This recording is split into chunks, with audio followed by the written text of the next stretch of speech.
Hello students, this is Babita है and welcome to one classes. बच्चों, हम पढ़ रहे हैं क्लास 10 साइंस का सेकंड चैप्टर ह्यूमन सिस्टम। और ह्यूमन सिस्टम में हम कर रहे हैं ब्लड सर्कुलेटरी सिस्टम यानी रक्त परिसंचरण तंत्र। बच्चों, बहुत दिनों से मेरा कोई वीडियो नहीं आया था। कुछ पर्सनल इश्यूज की वजह से मैं वीडियो नहीं डाल पा रही थी। इसके लिए I am really sorry, but I promise कि अब आपके डेली वीडियो आएंगे और जल्दी ही आपका पूरा सिलेबस जो आपके एग्जाम में आने वाला है वो पूरा सिलेबस आपका टॉपिक वाइज कवर करवाया जाएगा। ठीक है, तो अभी हम पढ़ रहे हैं ब्लड सर्कुलेटरी सिस्टम, रक्त परिसंचरण तंत्र। रक्त परिसंचरण तंत्र को हमने 3 पार्ट में डिवाइड किया था। फर्स्ट था ब्लड, सेकेंड हार्ट और थर्ड था ब्लड वेसल्स यानी रक्त वाहिनियां। ब्लड जो है वो हम हमारे लास्ट वीडियो के अंदर कर चुके हैं और अब इस वीडियो के अंदर हम करेंगे ब्लड वेसल्स और फिर थर्ड जो वीडियो आएगा हमारा इस टॉपिक का उसके अंदर हम करेंगे हार्ट। ठीक है, तो ब्लड हमने लास्ट वीडियो में कर लिया है। यदि आपने नहीं देखा है तो डिस्क्रिप्शन बॉक्स में उसका आपको लिंक मिल जाएगा, वहां जाकर आप उसको देख सकते हैं। ठीक है, अब हम करते हैं ब्लड वेसल्स। अब ब्लड वेसल्स करने से पहले जो हमारा लास्ट वीडियो था ब्लड, उसके अंदर ब्लड के जो फंक्शन थे वो रह गए थे। ठीक है, तो ब्लड के फंक्शन क्या है? ब्लड जो है वो क्या करता है हमारी बॉडी के अंदर, हमारी बॉडी में ऑक्सीजन और कार्बन डाइऑक्साइड का परिवहन या विनिमय करता है, एक्सचेंज करता है गैसों को। ठीक है, ऑक्सीजन हम लेते हैं, वो ऑक्सीजन जाती है हमारे टिश्यूज तक और टिश्यूज से कहां आती है वापस, जो कार्बन डाइऑक्साइड है वो वापस लंग्स के थ्रू शरीर से नोज से बाहर निकल जाती है। तो ऑक्सीजन और कार्बन डाइऑक्साइड का क्या करते हैं, एक्सचेंज करते हैं। कौन? ब्लड। ओके, फिर सेकंड क्या फंक्शन है ब्लड का कि जो भी हम फूड ले रहे हैं उस फूड से हमें जो न्यूट्रिएंट्स मिल रहा है उन न्यूट्रिएंट्स को भी ब्लड क्या करता है, शरीर के सभी टिश्यूज तक, सभी ऑर्गन्स तक पहुंचाता है। ठीक है, तीसरा फंक्शन है ब्लड का कि जो हार्मोन है उन हार्मोन को भी वो शरीर के अंदर क्या करता है, हार्मोन का ट्रांसपोर्ट करता है। अब हार्मोन क्या होता है वो हम एंडोक्राइन ग्लैंड में पढ़ेंगे, लेकिन आपके एंडोक्राइन ग्लैंड जो है वो सिलेबस से हटा दिया गया है। तो जो एंडोक्राइन ग्लैंड है वो एंडोक्राइन ग्लैंड क्या करती है, हार्मोन को सीक्रेट करती है जो हमारी बॉडी के अंदर कोई एक पर्टिकुलर फंक्शन परफॉर्म करता है। ठीक है, अब देखिए इसके अलावा ब्लड का क्या फंक्शन है। ब्लड जो है वो हमारे जो बॉडी है उसकी पीएच को कंट्रोल करता है, एसिडिक, बेसिक या न्यूट्रल, और हमारे शरीर का ताप जो है, टेम्परेचर जो है उसको भी कंट्रोल करता है। और क्या फंक्शन है सोचिए आप, और क्या फंक्शन है? ब्लड जो है वो हमारी बॉडी को इम्यूनिटी प्रोवाइड करवाता है, क्योंकि ब्लड के अंदर क्या है हमने पढ़ा था, आरबीसी है, डब्ल्यूबीसी है और प्लेटलेट्स हैं। तो डब्ल्यूबीसी क्या कर रही है, डब्ल्यूबीसी प्रतिरक्षा प्रदान कर रही है, इम्यूनिटी प्रोवाइड करवा रही है। ठीक है, तो ब्लड क्या कर रहा है, इम्यूनिटी प्रोवाइड करवाता है। फिर ब्लड जो है वो क्लोटिंग में भी सहायक है। तो क्लोटिंग कौन करता है, प्लेटलेट्स करती है। ये सब हम हमारे लास्ट वीडियो में कर चुके हैं। ठीक है, ये तो थे ब्लड के फंक्शन। अब इसके बाद में पढ़ते हैं ब्लड के टाइप्स। ब्लड कितने प्रकार का होता है, ब्लड के जो ग्रुप है उनको हम क्या क्या बोलते हैं, कितने पार्ट में उनको हमने डिवाइड किया है। तो ब्लड जो है उसके ग्रुप को हम बोलते हैं ए बी ओ ग्रुप। क्या बोलते हैं, A B O group, A B O. अब इसको हमने कितने पार्ट में डिवाइड किया है, 4 टाइप में डिवाइड किया है। फर्स्ट है ए ब्लड ग्रुप, सेकंड है बी ब्लड ग्रुप, थर्ड है ए बी ब्लड ग्रुप और ओ ब्लड ग्रुप। ठीक है, ए बी, ए बी और ओ। अब ये जो ब्लड ग्रुप है, इन ब्लड ग्रुप के अंदर क्या होते हैं, एंटीजन होते हैं। क्या होते हैं, एंटीजन होते हैं। एंटीजन, एंटीबॉडी, इम्यूनिटी और ब्लड के जो टाइप्स हैं या आरएच एंटीजन है, इनके बारे में हम डिटेल से पढ़ेंगे जब हम 4th चैप्टर पढ़ेंगे, इम्यूनिटी सिस्टम या इम्यूनिटी एंड ब्लड ग्रुप। उसके अंदर हम इसके बारे में डिटेल से करेंगे। यहां पर आपके थोड़ा सा डिस्क्रिप्शन दिया हुआ है तो मैंने आपको यहां पर ये बता दिया है। ठीक है, तो एंटीजन कौन से होते हैं, एंटीजन होता है एक तो ए एंटीजन और एक बी एंटीजन। ठीक है, तो जो आपका ब्लड ग्रुप ए है उसके अंदर कौन सा एंटीजन होता है, बी एंटीजन होता है। ठीक है, अपोजिट होता है। और जो आपका ब्लड ग्रुप बी है उसमें कौन सा एंटीजन होता है, ए एंटीजन होता है, ठीक है। फिर जो ब्लड ग्रुप ए बी है उसके अंदर ए और बी दोनों एंटीजन होते हैं और ओ ब्लड ग्रुप के अंदर कोई एंटीजन प्रेजेंट नहीं होता है, ठीक है। अब ए और बी इन दो एंटीजन के अलावा हमारी बॉडी के अंदर एक और एंटीजन पाया जाता है जिसको हम बोलते हैं RH एंटीजन या RH फैक्टर, ठीक है। देखिए AB एंटीजन के अलावा आरबीसी की सतह पर एक और एंटीजन पाया जाता है, एक और प्रतिजन पाया जाता है जिसे हम RH एंटीजन कहते हैं। तो वो व्यक्ति जिनके ब्लड के अंदर RH एंटीजन प्रेजेंट होगा उसको हम क्या बोलेंगे, RH पॉजिटिव, ठीक है। और वो व्यक्ति जिसके ब्लड के अंदर RH एंटीजन एब्सेंट होता है उसको हम बोलते हैं RH negative. Blood group A positive, A negative, B positive, B negative, O positive, O negative. जो पॉजिटिव और नेगेटिव होते हैं वो पॉजिटिव और नेगेटिव किसके कारण होते हैं, आपके RH फैक्टर के कारण होते हैं, ठीक है। तो जिन व्यक्तियों के ब्लड में RH उपस्थित होगा उसका ब्लड कैसा होगा, पॉजिटिव होगा, ठीक है। और जिन व्यक्तियों के ब्लड के अंदर RH कारक एब्सेंट होगा वो ब्लड कैसा होगा, RH नेगेटिव होगा। तो ये 80% और 20% क्या लिखा है मैंने, जो 80% जो व्यक्ति हैं उनके शरीर में कैसा ब्लड होता है, RH पॉजिटिव ब्लड होता है, वो RH पॉजिटिव होते हैं। और 20% जो होते हैं एक्सेप्शनल, वो जो होते हैं वो क्या होते हैं, RH नेगेटिव होते हैं, यानी पॉजिटिव की संख्या क्या होती है, ज्यादा होती है, ठीक है। तो ये था थोड़ा सा आपके ब्लड के फंक्शन और ब्लड के टाइप। अब हम पढ़ेंगे थर्ड जो पार्ट था हमारा, फर्स्ट था ब्लड, सेकंड था हार्ट और थर्ड था ब्लड वेसल्स। ब्लड वेसल्स छोटी हैं इसलिए मैंने पहले हार्ट से पहले ब्लड वेसल्स लिया है, क्योंकि हार्ट के अंदर क्या पढ़ेंगे हम, ये ब्लड वेसल्स पढ़ेंगे, आर्टरी है, वेन है, कैपिलरीज है, ये हम हार्ट के अंदर पढ़ेंगे। तो पहले आपको ये पता होना जरूरी है कि आर्टरी क्या होती है, वेन क्या होती है और कैपिलरीज क्या होती हैं और ये ब्लड वेसल्स होती क्या है। इसलिए मैंने हार्ट पढ़ाने से पहले आपको ब्लड वेसल्स के बारे में बताया है, ओके। तो ब्लड वेसल्स यानी रक्त वाहिकाएं या वाहिनियां भी बोलते हैं इसे, ठीक है। तो रक्त वाहिनियां क्या होती हैं, हमारी जो बॉडी है उसके अंदर ब्लड फ्लो करता है और वो ब्लड ऐसे खुले में तो फ्लो नहीं करता है, उसके लिए क्या चाहिए, बंद नलिकाएं चाहिए, एक ट्यूब लाइक स्ट्रक्चर चाहिए और उनके अंदर क्या करता है, वो ब्लड फ्लो करता है, ठीक है। और उन बंद नलिकाओं को हम क्या बोलते हैं, रक्त वाहिनियां बोलते हैं, ब्लड वेसल्स बोलते हैं, क्लियर, ओके। देखिए रक्त वाहिनियां, ब्लड वेसल्स, शरीर में रक्त का प्रवाह बंद नलिकाओं में होता है जिन्हें रक्त वाहिनियां कहते हैं। कितने प्रकार की होती हैं, 3 प्रकार की होती हैं। फर्स्ट है धमनी, इंग्लिश में क्या बोलेंगे, आर्टरी, फर्स्ट है धमनी, सेकंड है सीरा, सीरा को क्या बोलेंगे इंग्लिश में, वेन, ध्यान रखने हैं आपको इंग्लिश वर्ड साथ में। फिर थर्ड है केशिका, कोशिका नहीं है ये, क्या है, केशिका है, और केशिका को क्या बोलते हैं इंग्लिश में, कैपिलरीज, ठीक है। रेस्पिरेटरी सिस्टम के अंदर भी नाम आया था ना कैपिलरीज, ठीक है। अभी देखते हैं यहां पर हम दोबारा, तो आर्टरी, वेन और कैपिलरीज, ठीक है। सबसे पहले पढ़ते हैं आर्टरी यानी धमनी, ओके। तो जो आर्टरी है, जो धमनी है, वो क्या होती है, कैसी होती है, क्या उनका फंक्शन होता है, ठीक है। तो जो आर्टरी है वो ऐसी वेसल्स होती हैं जो हार्ट से ब्लड को विभिन्न अंगों तक लेकर जाती है, क्या करती हैं, हार्ट से जो ब्लड है उसको विभिन्न ऑर्गन्स तक लेकर जाती है, वो क्या होती है, आर्टरी होती है, ठीक है। ये बात आपको ध्यान रखनी है। दूसरी बात, जो आर्टरी है, जो धमनी है, उसके अंदर ऑक्सीजनेटेड ब्लड फ्लो करता है। कौन सा ब्लड, ऑक्सीजनेटेड ब्लड, यानी ऑक्सीजनित ब्लड उसमें फ्लो करता है।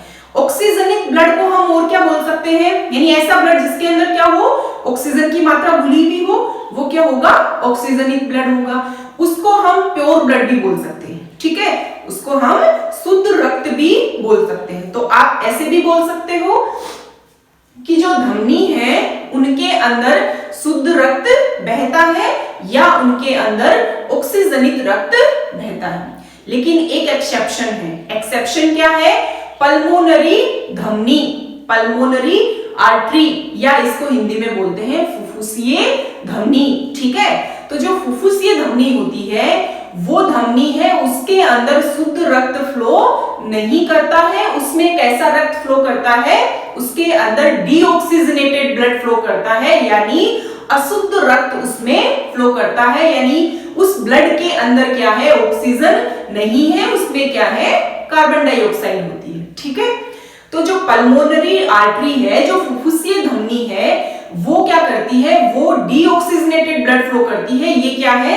आर्टरीज का एक्सेप्शन है। तो आपको ये ध्यान में रखना है, और इसके बारे में डिटेल में हम पढ़ेंगे जब हार्ट पढ़ेंगे, उसमें हम डिटेल से देखेंगे कि जो पल्मोनरी धमनी है ये कहां से निकलती है और कहां जाती है। तो कहां से निकलती है? ये हार्ट से निकलती है, और हार्ट से कहां जाती है? लंग्स में जाती है।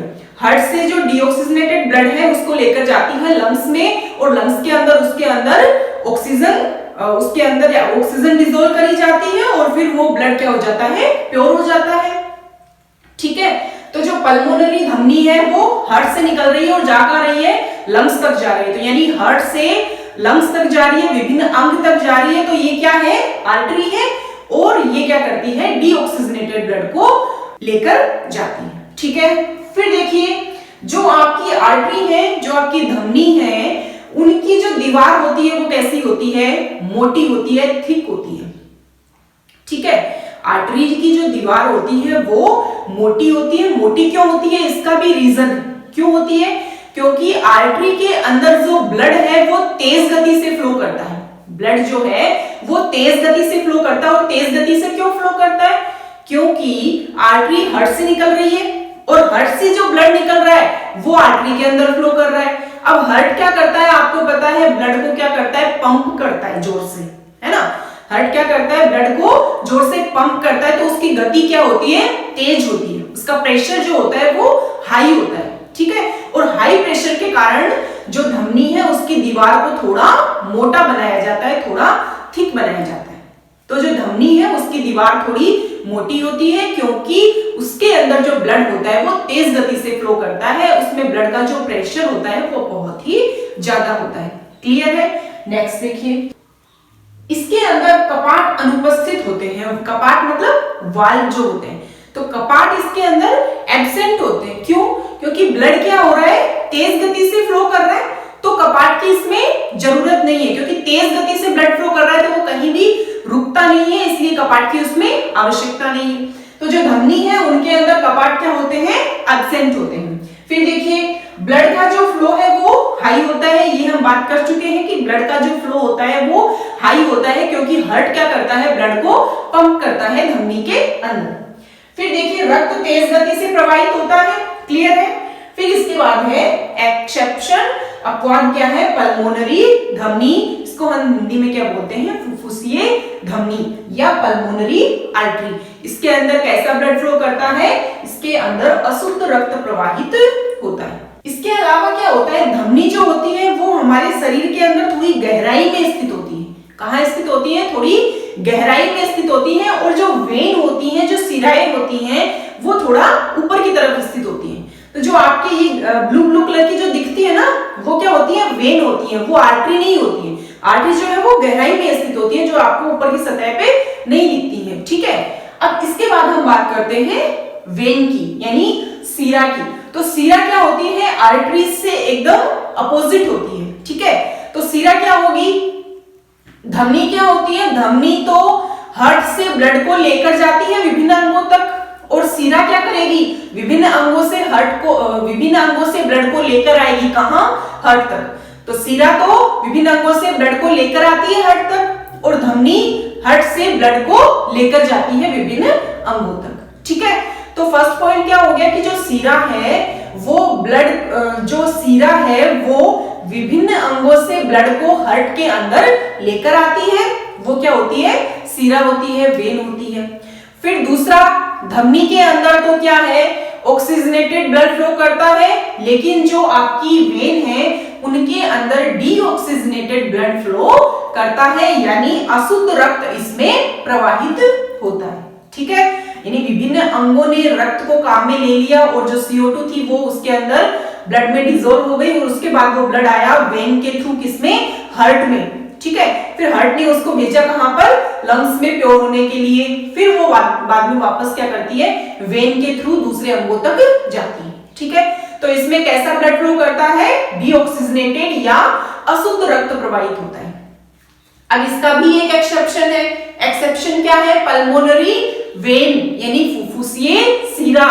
ये जो फुफ्फुसीय सिरा है ये क्या करती है, हार्ट से ब्लड को लंग्स से ब्लड को किसमें लेकर आती है, हार्ट में लेकर आती है। ठीक है, तो लंग्स से हार्ट में लेकर आ रही है, यानी अंग से कहां ला रही है, हार्ट के अंदर ला रही है, तो वेन है, लेकिन इसके अंदर कैसा ब्लड होता है, प्योर ब्लड होता है, ऑक्सीजनेटेड ब्लड होता है। इसके बारे में हम नेक्स्ट वीडियो होगा ना उसमें डिटेल से करेंगे। ठीक है, तो इसका एक्सेप्शन क्या है, पल्मोनरी वेन है यानी फुफ्फुसीय सिरा है। ठीक है, फिर थर्ड पॉइंट क्या है कि जो सिरा है उनकी जो दीवार होती है वो क्या होती है, पतली होती है, थिन होती है।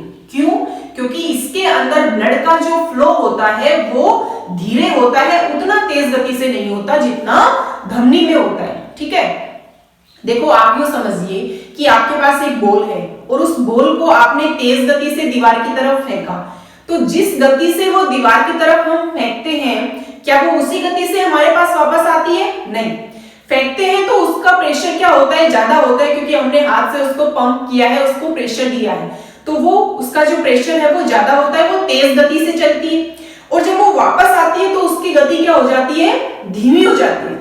बिल्कुल उसी तरीके से यहाँ पर भी काम हो रहा है। यहाँ पर भी क्या कर रहा है, हार्ट क्या कर रहा है, ब्लड को पंप कर रहा है और वो ब्लड विभिन्न अंगों तक जाता है और अंगों से वो वापस आता है, तो उसका फ्लो क्या हो जाता है, थोड़ा कम हो जाता है, धीमा हो जाता है।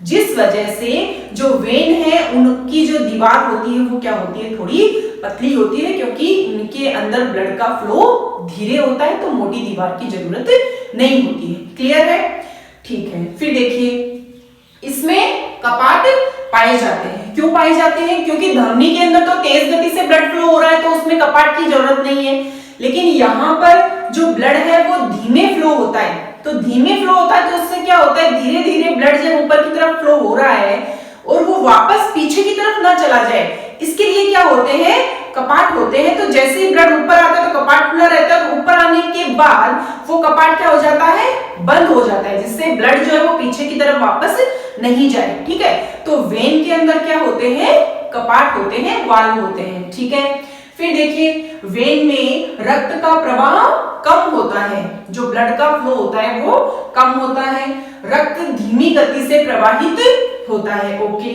फिर देखिए इसका एक्सेप्शन क्या है, पल्मोनरी सिरा यानी फुफ्फुसीय सिरा। फुफ्फुसीय सिरा के अंदर कैसा ब्लड फ्लो करता है, शुद्ध रक्त बहता है। ओके, अब इसके बाद आती है आपके केशिका यानी कैपिलरीज। कैपिलरीज क्या होती है, कैपिलरीज होती है धमनी और सिरा यानी आर्टरी और वेन दोनों को जोड़ने वाली, दोनों का कनेक्शन होती है। ठीक है, देखो यूं समझिए कि ये क्या है, आपकी धमनी है और ये आपकी सिरा है।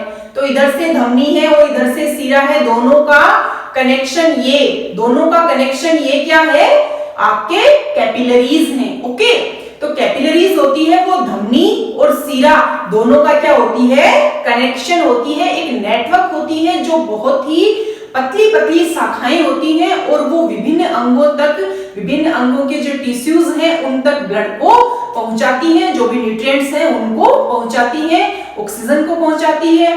ठीक है, तो कैपिलरीज क्या हो जाएगी, कैपिलरीज वे वाहिकाएं हैं जो धमनी और सिराओं को जोड़ने का काम करती हैं, उनको कनेक्ट करने का काम करती हैं। ये अत्यंत पतली रक्त नलिकाएं हैं जो विभिन्न अंगों में प्रवेश करके अनेक शाखाओं के अंदर बढ़ जाती हैं। ठीक है, यहाँ डायग्राम में देखिए आप, ये देखिए यहाँ पर मैंने एक डायग्राम बनाया है, इसमें ये क्या है, जो आपको रेड कलर दिख रहा है ये तो क्या है, आर्टरी है, धमनी है। जो आपको ब्लू कलर दिख रहा है ये क्या है, वेन है, सिरा है। और दोनों का कनेक्शन, ये बीच में जो दोनों मिल रही है, ये जो कनेक्शन है बीच में, ये क्या है, आपके कैपिलरीज। ठीक है, तो आर्टरी और वेन दोनों बीच में मिलकर क्या कर रही है, कैपिलरी बना रही है, केशिका बना रही है। और ये क्या है, केशिकाओं का जाल है, नेटवर्क है। ठीक है, तो इस तरीके से ये आपके ब्लड वेसल्स के 3 टाइप क्लियर हो गए हैं, धमनी, सीरा और केशिकाएं। ठीक है, अब जो केशिकाएं होती है ना, वो भी क्या होती है, बहुत ही पतली नलिकाएं होती है, क्योंकि ये क्या करती है, डिफ्यूजन के द्वारा ऑक्सीजन को टिश्यूज तक पहुंचाती है, सेल तक पहुंचाती है, इसलिए ये बहुत ही पतली होती है, क्योंकि ये ब्लड का जो है वो ट्रांसपोर्ट करती है टिश्यूज तक। ओके, तो धमनी और सीरा, यदि आपके क्वेश्चन आता है कि धमनी और सीरा में अंतर लिखिए, तो आप धमनी और सीरा के अंदर डिफरेंस भी लिख सकते हो। एक टाइप आप लिखोगे, एक तरफ लिखोगे धमनी और दूसरी तरफ लिखोगे सीरा। तो धमनी के जो पार्ट है उनका अपोजिट क्या हो जाएगा, जस्ट सीरा का हो जाएगा। ठीक है, तो धमनी और सीरा के अंदर आप इजीली डिफरेंस बता सकते हो। अब इसके बाद जो हमारा नेक्स्ट वीडियो होगा उसके अंदर हम करेंगे थर्ड पार्ट, हार्ट, और कैसे ब्लड जो है वो फ्लो करता है, कैसे इन वेसल्स के अंदर जाता है, वो चीजें हम सभी पढ़ेंगे नेक्स्ट वीडियो में। ठीक है, तो बच्चों यदि आपको ये वीडियो अच्छा लगा है और आपके लिए हेल्पफुल है तो चैनल को सब्सक्राइब करना बिल्कुल भी ना भूलिएगा, और वीडियो को लाइक कीजिएगा और अपने सभी फ्रेंड्स के अंदर इसको शेयर कीजिएगा। Okay, thank you, keep study.